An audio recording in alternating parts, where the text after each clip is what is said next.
সবাইকে আরেকটি নতুন পর্বের ভিডিওতে স্বাগত জানাই। শারীরিক অসুস্থতার কারণে এই কয়েকদিন রেগুলার যে ক্লাস আপলোডেড হয় সেই রেগুলার ক্লাস আপলোডেড হচ্ছে না, তার জন্য আন্তরিকভাবে দুঃখিত। এর পরবর্তীকালে রেগুলার ক্লাস দেওয়ার চেষ্টা করব। তাই যারা যারা এখনও আমাদের চ্যানেলটা সাবস্ক্রাইব করোনি তারা সাবস্ক্রাইব করে পাশের অল বাটনটি বাজিয়ে দাও।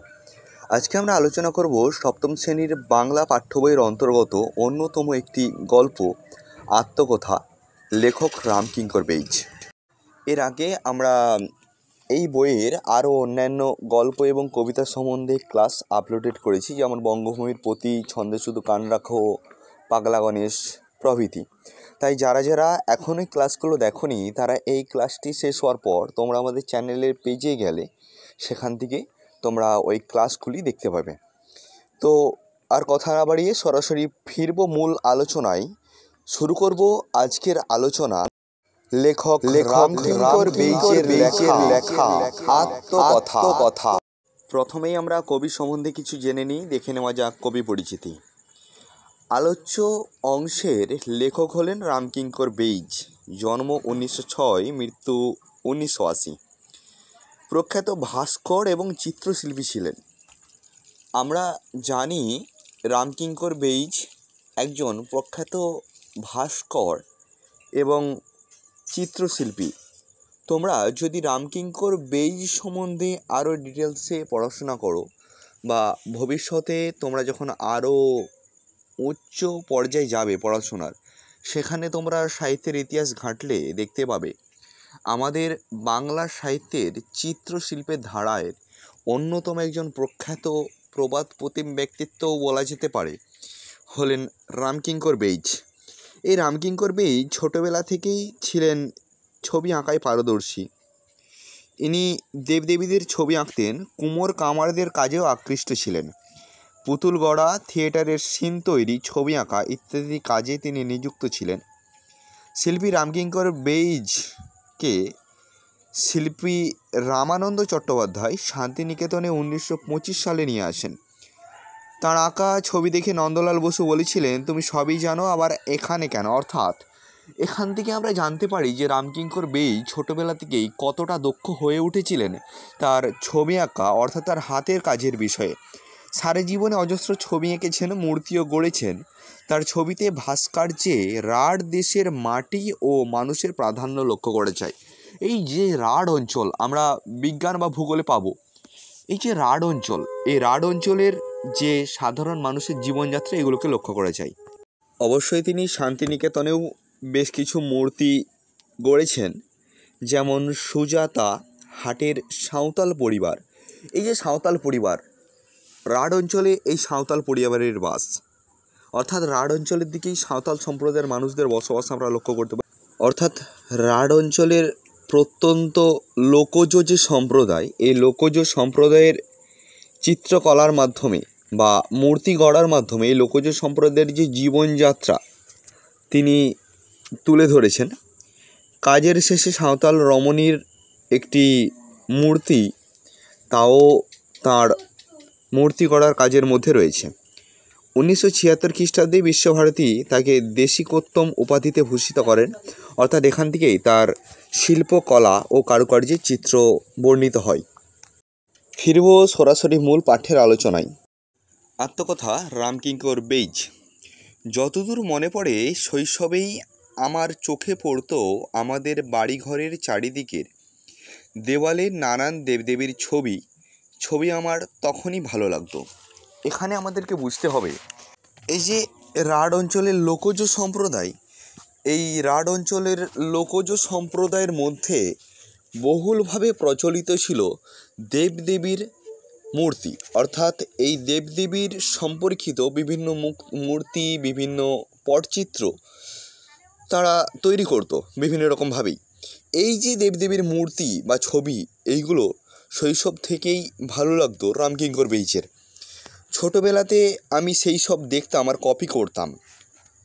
এখানে কবি বা লেখক বলছেন যে এই লেখক ছোটোবেলা থেকেই তা কপি করতেন, অর্থাৎ দেখে দেখে আঁকতেন বা এরকম জাতীয় কিছু। ভিজুয়াল আর্টে আমার প্রথম বর্ণ পরিচয়।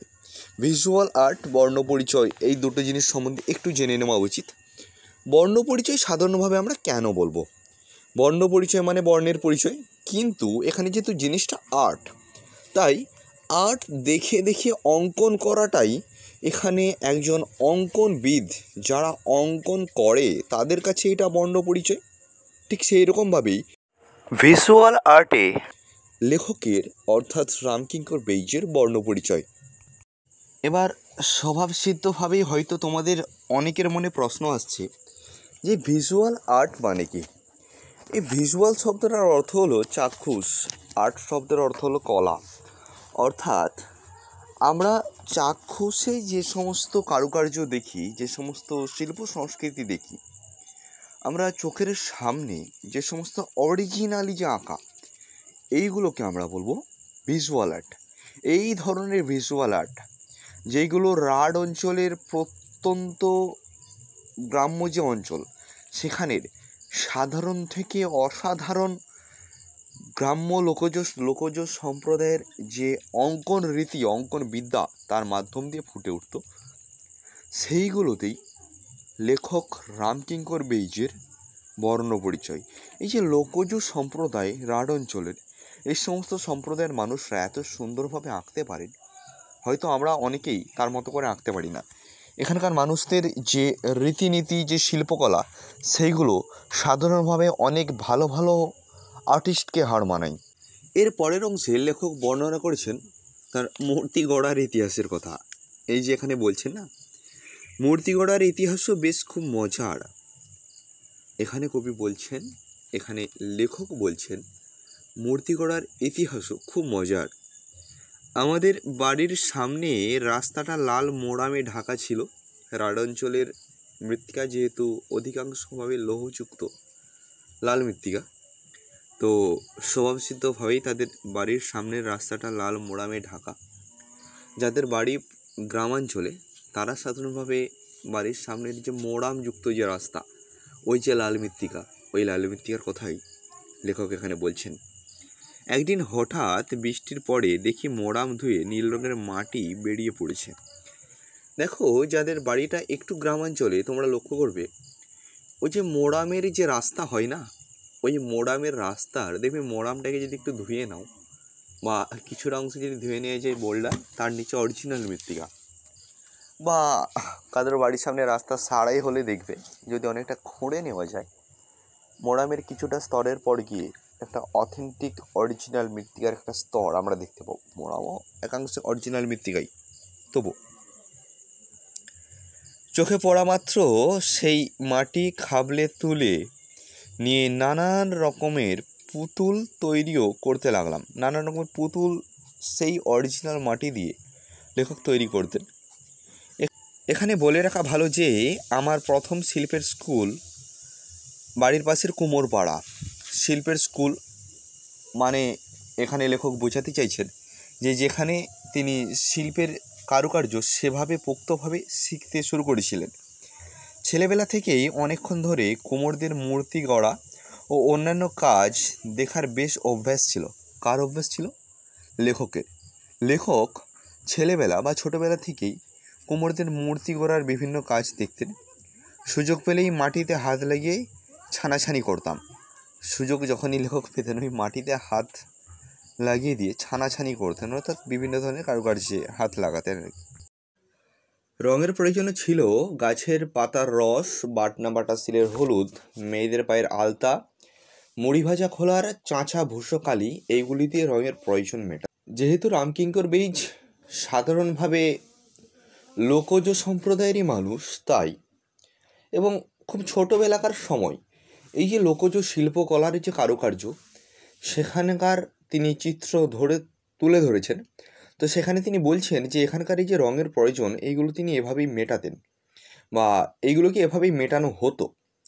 পাড়ার প্রতিমাকারক মিস্ত্রিদের দেখে ছাগলের ঘাড়ের লোম কেটে নিয়ে বাঁশের কাঠির ডগায় বেঁধে নিয়ে তাদের তুলির কাজ হতো। রঙের যে তুলি যা দিয়ে রং করা হবে, সেই তুলির প্রয়োজনটা কীভাবে মেটাতো?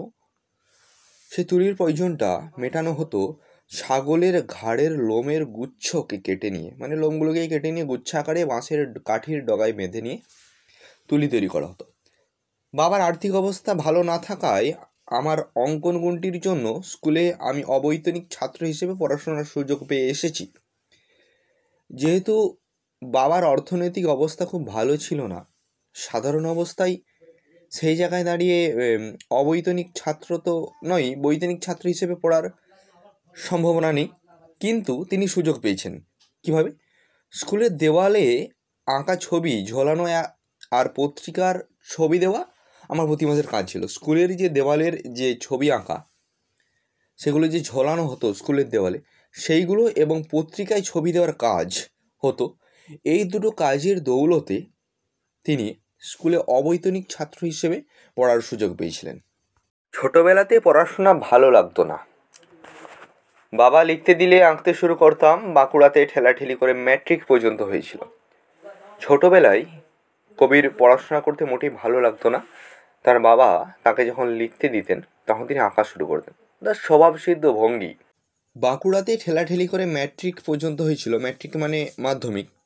বাঁকুড়াতে তিনি মাধ্যমিক পর্যন্ত পড়াশোনা করেছেন, তারপরে শান্তিনিকেতনে এসে পড়েছি। তারপরে তিনি শান্তিনিকেতনে এসে পড়েছিলেন, কিন্তু তা একাডেমিক নয়, ইচ্ছে মতো পড়তাম।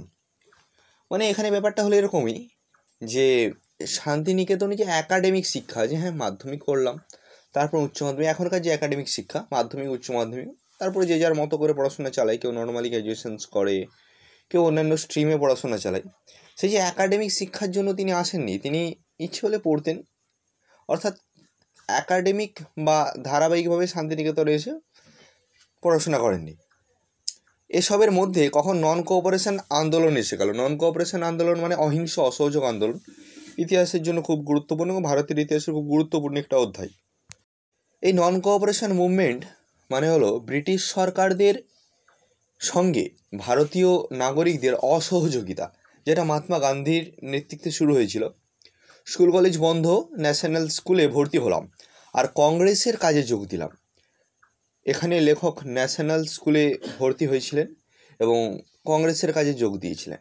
এখন তোমাদের মনে প্রশ্ন আসতে পারে, স্কুল কলেজ তো বন্ধ, এখানেই বলা আছে, তাহলে তারপরে ন্যাশনাল স্কুলে ভর্তি হলেন কীভাবে? এখানে ব্যাপারটা হলো এরকম যে ব্রিটিশ সরকারদের যে প্রতিষ্ঠান ছিল, সেই ব্রিটিশ সরকারদের প্রতিষ্ঠানের বাইরে গিয়ে একটা দেশীয় প্রতিষ্ঠান তৈরি হয়, শিক্ষা প্রতিষ্ঠান। সেখানকার একটি দেশীয় শিক্ষা প্রতিষ্ঠান হলো এই ন্যাশনাল কলেজ বা ন্যাশনাল স্কুল। সেখানে ভর্তি হয়ে তিনি কী করেছিলেন? কংগ্রেসের কাজে যোগ দিয়েছিলেন। এই কংগ্রেস হচ্ছে আইএনসি, ইন্ডিয়ান ন্যাশনাল কংগ্রেস। আমার উপর ভার ছিল মহাপুরুষদের বাণী থেকে উদ্ধৃতি লিখে ঝুলিয়ে দেওয়া আর প্রশাসনের সময় লিডারদের পেট্রেট এঁকে দেওয়া। এই যে তিনি আইএনসিতে যোগ দিয়েছিলেন, আইএনসিতে তার এক্স্যাক্ট কাজটা কী ছিল, তার যে সঠিক যে কাজটা সেটা ছিল বা উপযুক্ত যে কাজটা সেটা ছিল মহাপুরুষদের বিভিন্ন বাণীকে লিখে ঝোলানো, প্রসেসের লিডারদের পেট্রেট এঁকে দেওয়া, এগুলো সেগুলো অয়েল পেন্ট দিয়ে করতে হতো। পরীক্ষা প্রশ্ন আসতে পারে যে এই যে প্রসেশনের যে লিডারদের পেট্রেট যে এঁকে দেওয়া হতো সেটা কোন পেন্টিংয়ে? Oil paint. মনে রাখতে হবে। এ সময় শ্রদ্ধেয় রামানন্দ চট্টোপাধ্যায় মহাশয় বাঁকুড়ায় আসেন এবং তার সঙ্গে পরিচয় হয় কার? লেখক রামকিঙ্কর বেইজের। শান্তিনিকেতনের সঙ্গে যোগাযোগ তাঁরই কৃপায় ঘটে। শান্তিনিকেতনের সঙ্গে যোগাযোগ কার কৃপায় ঘটে? রামানন্দ চট্টোপাধ্যায়। সেটা হচ্ছে 1925 সাল। আমার এত আনন্দ হলো যে ম্যাট্রিক না দিয়েই চলে এলাম, একমাত্র রবীন্দ্রনাথের শান্তিনিকেতনেই ব্রিটিশ কর্তৃত্বের বাইরে। তার আনন্দ ছিল ম্যাট্রিক না দিয়েই তিনি শান্তিনিকেতন যেতে পেরেছিলেন এবং সেটা ছিল সেই শান্তিনিকেতন যেটা ব্রিটিশ কর্তৃত্বের বাইরে, মানে ব্রিটিশ শাসনাধীনের বাইরে। চলে এলাম, এটা শান্তিনিকেতন ব্রহ্মচর্য বিদ্যালয়। এবার শান্তিনিকেতনে আসার পর কী ঘটেছিল সেগুলো বর্ণনা করা হচ্ছে। তিনি মানে এখানে রামানন্দ চট্টোপাধ্যায় জেনারেল লাইব্রেরির উপরিতলায় বা উপরতলায় কলাভবনে নিয়ে গেলেন। তাকে নিয়ে গেছিলেন? রামকিঙ্কর বেইজকে। এবং আচার্য নন্দলাল বাবুর সঙ্গে পরিচয় করিয়ে দিলেন। আচার্য নন্দলাল বাবুকে, এই আচার্য নন্দলাল বাবু হলেন আচার্য নন্দলাল বসু, বিখ্যাত একজন কলাকুশলীবিদ। তখন নন্দলাল বাবুর শিল্প সম্বন্ধে আমার ধারণা বেশি কিছু ছিল না। নন্দলাল বাবু কোন ধরনের শিল্প রচনা করতেন সেই নিয়ে রামকিঙ্কর বেইজের ধারণা বেশি কিছু ছিল না। যা কিছু প্রবাসীর অ্যালবাম দেখেছি, মানে প্রবাসী পত্রিকার অ্যালবামে নন্দলাল বসুর যেটুকু দেখেছেন কার্য, সেটা ছাড়ার বিশেষ কিছু ধারণা ছিল না, তাও বেশি নয়। সেই জন্যই বলছেন যে তাও বেশি নয়। ভারতীয় শিল্প ভালো লাগতো না তা নয়, কিন্তু বাস্তবতার ভিতর দিয়ে না গেলে সেটা সার্থক হবে না, এটাই ছিল মূল ধারণা। কার মূল ধারণা? নন্দলাল বসুর যে ছবি, যার ফলে পরবর্তীকালে শান্তিনিকেতনের প্রকৃত বাস্তবতার সূচনা হয়েছে। শান্তিনিকেতনের যে প্রকৃত বাস্তবতা তার সূচনা হয়েছে, এখনও চলছে। ছাত্রদের অ্যানাটমি ও মাসেলস সম্বন্ধেও শিক্ষা দেওয়া হয়। ছাত্রদের যে অ্যানাটমি এবং মাসল এই দুটোর সম্বন্ধে শিক্ষা দেওয়া হয়। আমরা কাজ করতাম নিজেদের ইচ্ছা মতন।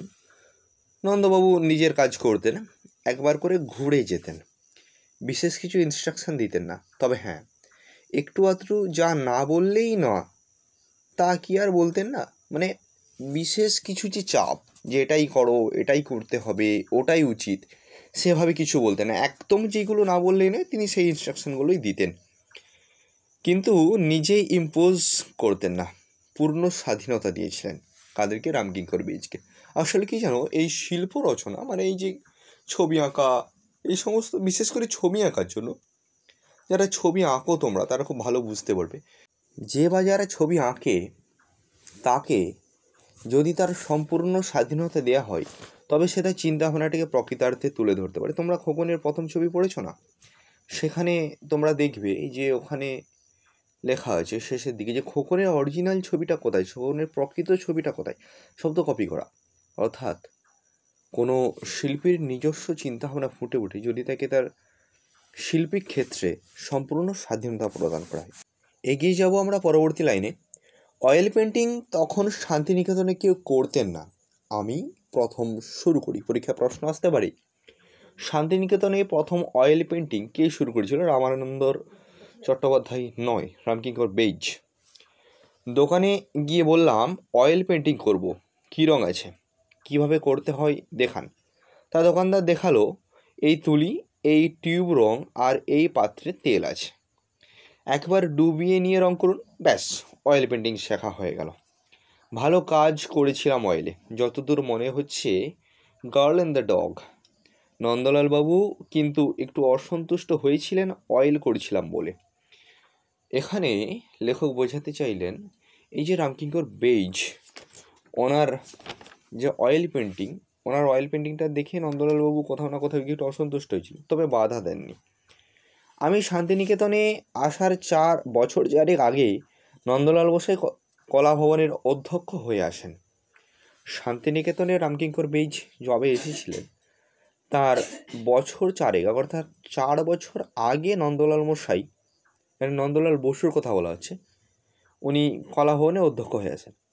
ছাত্রদের সঙ্গে ওর ব্যবহার খুব সুন্দর ছিল। ছাত্রদের সঙ্গে ওনার যে ব্যবহার ছিল, ওনার বলতে এখানে নন্দলাল বাবু, তার ব্যবহার খুব সুন্দর। সকলেই খুব সাহায্য করতেন। কাকে? মানে নন্দলাল বাবুকে। তবে তিনি তো ওরিয়েন্টাল আর্টের প্রবর্তক, ওয়েস্টার্ন আর্টের প্রচলন তখন হয়নি, উনি পছন্দ করতেন না। ওরিয়েন্টাল আর্টের প্রবর্তককে নন্দলাল বাবু, আর ওয়েস্টার্ন আর্টের প্রবর্তককে, এখানে ওয়েস্টার্ন আর্টের যে প্রবর্তক তিনি যেহেতু এখানে বিদ্যমান নন, তো সেক্ষেত্রে ওয়েস্টার্ন আর্টটা এখানে প্রবলভাবে প্রচলিত নয় এবং তিনি তার সঙ্গে অভ্যস্ত ছিলেন না, পছন্দ করতেন না। এখানে কে? না নন্দলাল বাবু।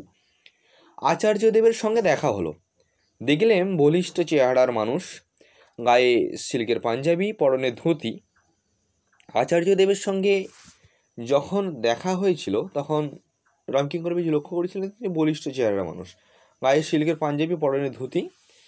আমার ছবি দেখতে চাইলেন, মানে আমার ছবি মানে রামকিঙ্কর বেইজের ফটোগ্রাফ নয় যে পাসপোর্ট সাইজের ফটো দাও একটা দেখবো, এরকম না।